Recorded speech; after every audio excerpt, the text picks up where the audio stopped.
Time now for sports on 104.7 The Cave. Here's Ned Reynolds. Mike, the intern Ned Reynolds in the studio, halfway point of the week. The Kansas City Chiefs have a very important game in Denver this Sunday. I find it interesting that we're to the point. Has it always been like this? Because if anyone can speak on this, it would be you. Has it always been, back in the 60s and 70s when you would talk about football games and matchups coming up, did you guys ever talk about who was actually calling the game from the ref side of the ball? Very rarely. Doesn't that tell you something about how the game is played these days? The game is different. The officiating is a whole lot different. As a matter of fact, some very astute individuals have said it's really down. The refereeing is down. But the referee for this game has been decided. They already know who it's going to be. A guy named Adrian Hill, who's been a white hat for 5-6 years, somewhere around there. Aerospace engineer is what he does during the week, in charge of the software. But over and above all that, a pretty good referee. His crew has refereed Kansas City Chiefs games 4 times. That's the good news. And they being the Chiefs, have won all 4 of them. Okay. This is also a crew that's among the league leaders in flags thrown during the year, and that's not such good news. But we'll see how it all pans out. The Chiefs are favored in this game, and the referee notwithstanding, they're the guys who call the shots.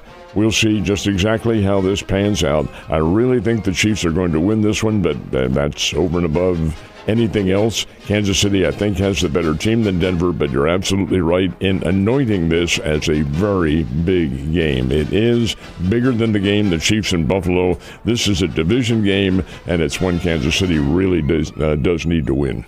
And the thing about it is that, like I said and have been saying since last week, this game will decide the trajectory of the Kansas City Chiefs in the rest of their season, or we'll know if the Denver Broncos are the real deal. Yeah, I think so. That's exactly what we'll know after that. Now, something else we're going to know as we get closer and closer to the postseason in college football, who the real deal is. I feel like the top 5 is pretty solid, but the bottom half of that 12, it could be anybody's game right now. It could be. Interestingly enough, the rankings have been changed a little bit, just a tiny little bit.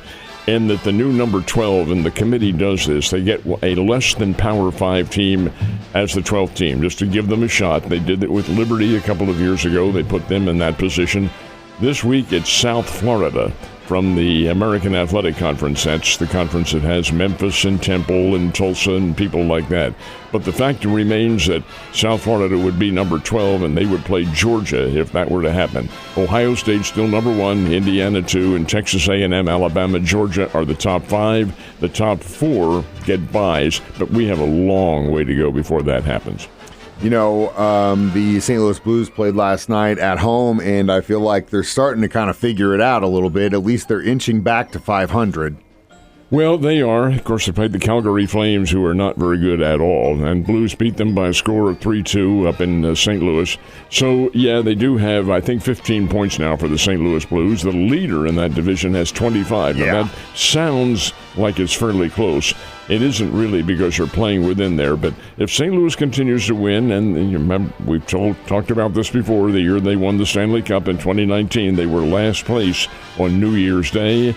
Well, things can happen. It's an interesting year. Keep in mind there will be a 2-week layoff in February to allow the NHL players to compete in the Olympics. So this completely skews the schedule a little bit. Nonetheless, Blues got to win by a score of 3-2. Both Bears and Lady Bears on the court. How they looking? We'll get the good news first. And the Lady Bears won by a score of 67-57 over Southeast Missouri. And that's good. That was a very nice win. The Lady Bears led practically the whole game. Cayman Beckemeyer from Republic led the team with 22 points.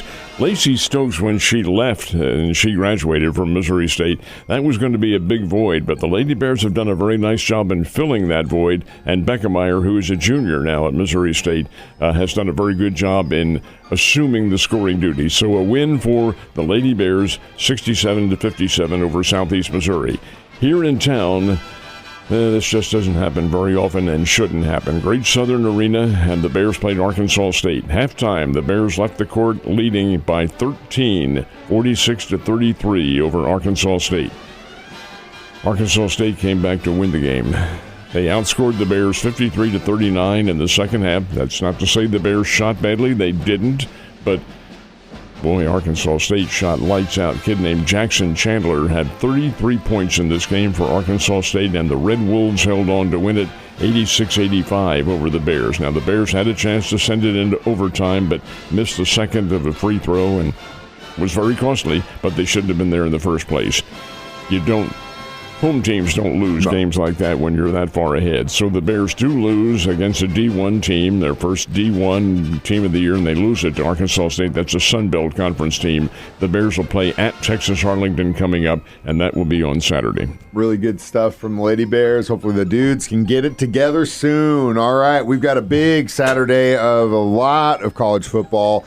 What are the numbers on some of these games? The Bears' homecoming game is coming up at Plaster Sports Complex, and it's Texas El Paso, or UTEP, as they like to marginalize their acronym. And this is going back into history, Mike, but it used to be called Texas Western. They changed the name of the school. Didn't change the school, they just changed the name of it to Texas El Paso back in 1970 or 71, somewhere around there is when it changed. But as Texas Western, their basketball program won a national championship, and they won it in 1966. That was basketball. We'll talk more about that when UTEP's basketball team comes in here to play the Bears. This time it's their football team. The Bears are a 4.5-point favorite over UTEP. UTEP is capable. They do have an under 500 record, but hey, the Bears are going to have to get very tough with them and handle them like they did Liberty last week. Missouri is playing Mississippi State up at Faurot Field in Columbia. Missouri is a 7-point favorite.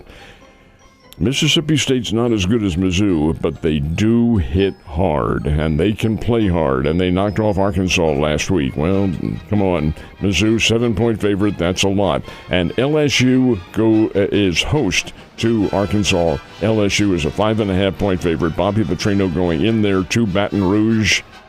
That would be a big, big win for the Razorbacks if they can come up with it. LSU is kind of in disarray at the moment. There is no athletic director. There is no president. The governor of the state is running the college at the moment. Now, you talk about being in disarray. That is disarray. Anyway, LSU, 5.5-point favorite over Arkansas. We'll see. God, he's running the school. Who's running the state? That's a pretty good point. Ned, we had Major League Baseball award some more hardware yesterday, but this time for Managers of the Year, who got the trophies. The same ones, you can ditto mark, you can same ones as last year. This just doesn't happen very often. Pat Murphy of the Milwaukee Brewers, National League Manager of the Year. Stephen Vogt of the Cleveland Guardians, American League Manager of the Year. Both had just wonderful years in comeback. Cleveland, you might remember, was 15 1/2 games behind the Detroit Tigers in August and came back to take the lead and get into the playoffs. This is the first time the same managers ever to repeat in consecutive years. It has never happened before. Pat Murphy, Stephen Vogt, Manager of the Year. Tonight it is the Cy Young Award. That's pitching supremacy. Yes, sir. Ned, you have a great day, and I'll see you tomorrow.